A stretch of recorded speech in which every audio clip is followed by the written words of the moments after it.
Hi, good afternoon. We are Team Vigor Vanguard from Korea University. So based on the case, OPPO where to find growth beyond China, our team is gonna identify problems the company is confronting right now and suggest two strategies. In global smartphone market, which is enormous in volume and still has potential to further grow, OPPO, the subject of today's analysis, is competing eagerly.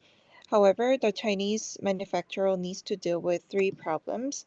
First, its high dependency on China, and second, pricing strategy, and last, potential geopolitical risks. Our strategy in India revolves around targeting mid-level and 5G smartphones, aligning with the rising demand for advanced technology. Leveraging India's favorable political landscape and reduced tariffs, we aim to drive revenue growth through strategic partnerships. In Nigeria, our focus is on offering affordable OPPO A series smartphones tailored to meet the needs of Nigerian consumers. Through existing infrastructure and strategic partnerships, we aim to ensure widespread availability and drive brand exposure. And we plan to execute the two strategies with every 3-year planning, including our market share, sales output goals, and detailed plans for offline stores and R&D. So we would like to start our analysis from market overview. Global smartphone market's revenue was 0.5 trillion US dollar and its total shipment size reached 1.14 billion units in 2023. Though the growth speed has decreased a little, as we can see in the worldwide smartphone estimates figure, but overall the market is still expected to grow 3.53% from 2024 to 2028. 60% of the market's total retail volume right now is occupied by top 5 brand, Samsung being a market leader with 19.3% share, followed by iPhone 13.9%, Xiaomi 10.5%, OPPO 8.7%, and Vivo 7.6%. We could witness a unique feature of the smartphone market, which is that the retail volume of each player is not proportionally linked to its market revenue. So, checking out the top 5 brand share percentage by market revenue, we can see iPhone is leading the market with 42% of revenue share, followed by Samsung 19.3%, Xiaomi 8.3%, OPPO 6%, and Vivo 5%.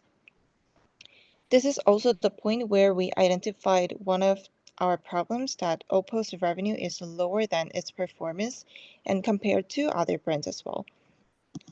So moving on to how OPPO is performing in this enormous and competitive market, we have to take a glance at in which market OPPO is well performing and which country can offer opportunities to this company. So first of all, OPPO's output is currently relying on China market a lot, as 50% of the company's revenue was generated from China in 2022.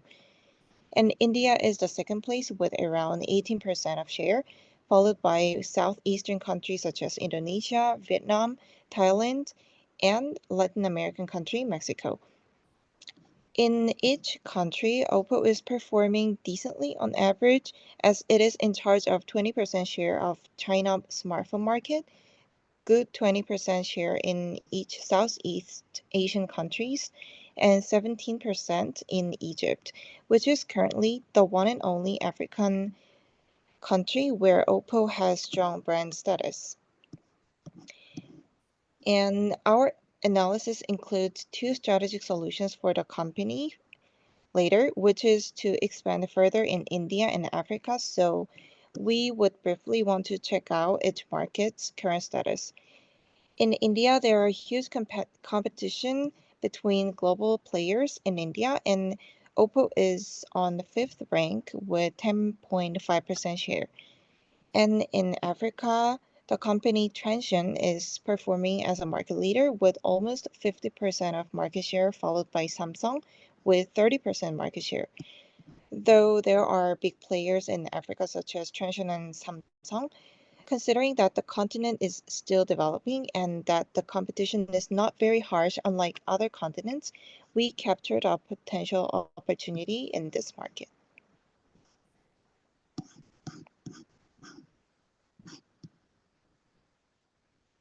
Okay, let's move on to the problem identification part.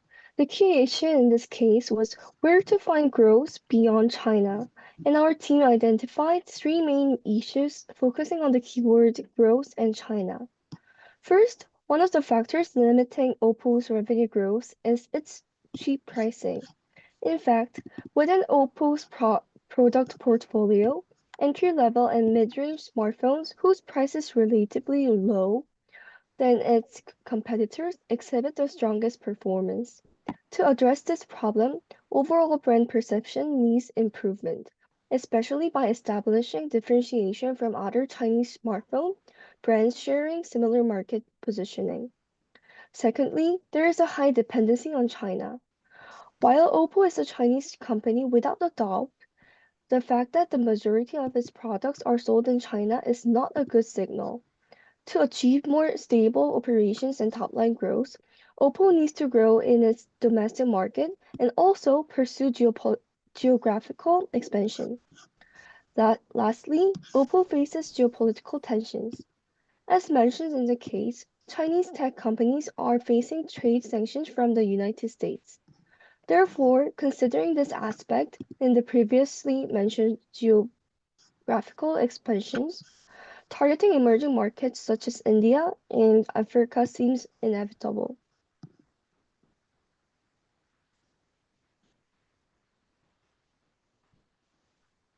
We are excited to present our strategic approach to two pivotal markets, India and Nigeria.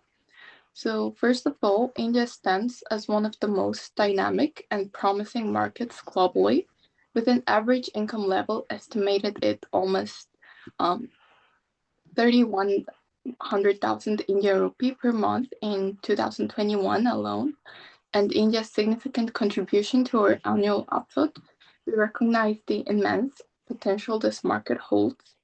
Our strategy for India revolves around targeting mid-level and 5G smartphones, aligning with the rising demand for advanced technology at accessible price points. Our estimated average selling price for smartphones in India is approximately 150,000 Indian rupee per unit, ensuring affordability and accessibility for a wide range of consumers. In addition to affordability, India's favored political landscape, stability from geopolitical influences, and reduced tariffs on foreign companies position us strategically to capitalize on emerging opportunities. Our overarching objectives in India are clear: to reduce dependency on any single market, notably China, enhance our brand perception, and drive revenue growth. Through strategic partnerships with industry giants such as Amazon and local joint ventures, we aim to establish a robust distribution network, ensuring widespread availability of our products across the country. So turning our attention to Nigeria, we see immense potential for OPPO to become a pioneer in the African market. Nigeria, as Africa's largest economy, presents abundant opportunities for growth and expansion. Our strategy in Nigeria focuses on offering affordable, low-level products such as the OPPO A series, tailored to meet the needs of Nigerian consumers. Our estimated average selling price for smartphones in Nigeria is approximately $152 per unit, reflecting our commitment to providing value for money while staying competitive in the market.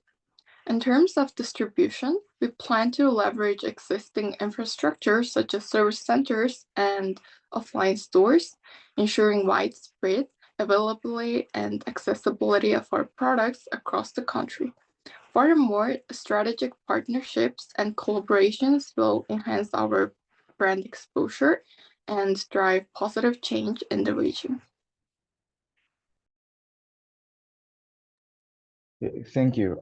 So with these strategies in mind, our execution timeline unfolds as follows. So to advance our business strategy in India, our ultimate aim over the next decade is to boost our current market share from 9% to 15% and fully leverage our 17.6% share of shipments, ensuring they reach to our consumers.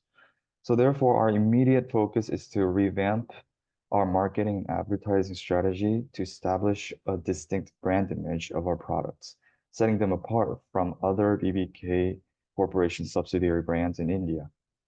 Furthermore, so given India's implementation on online supply chain for local Kirana stores through platforms like Amazon and Flipkart, we can promptly tap into the existing infrastructure to reach rural areas with our products. And then capitalizing on the vast population and its purchasing power, we must also strengthen our presence in offline sales channels over the next 6 years. As we solidify our foothold, we can progressively invest in R&D with existing manufacturer in India. So to develop high-end premium models, and this strategic move will positively impact our overall profit margins.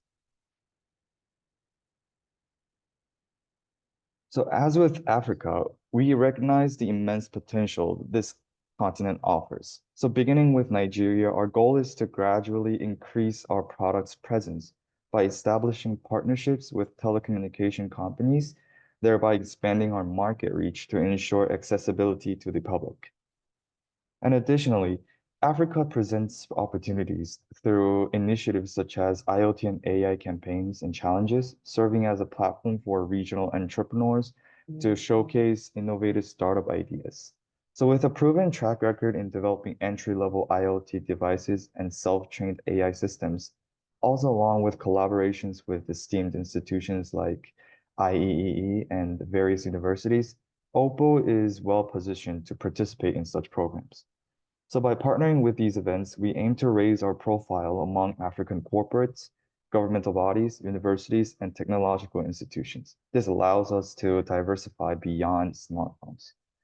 So over the next 6 years, we plan to expand our offline distribution channels, starting from South Africa, Nigeria, and subsequently targeting other countries based on their economic level.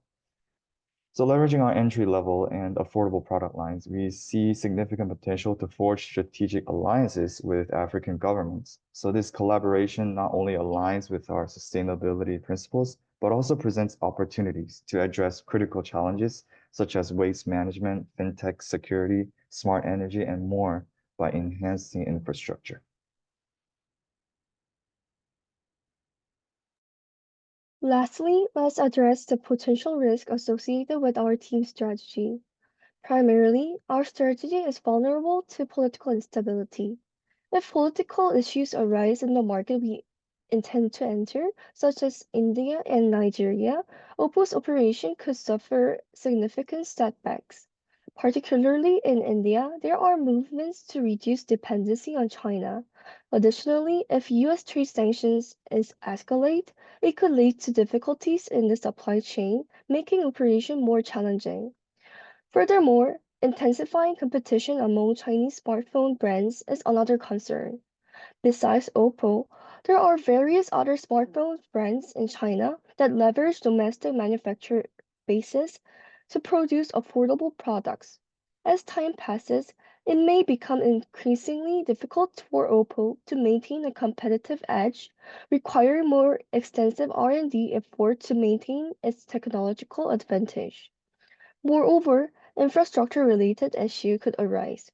Establishing a transport network in emerging markets, especially in African countries like Nigeria, poses challenges.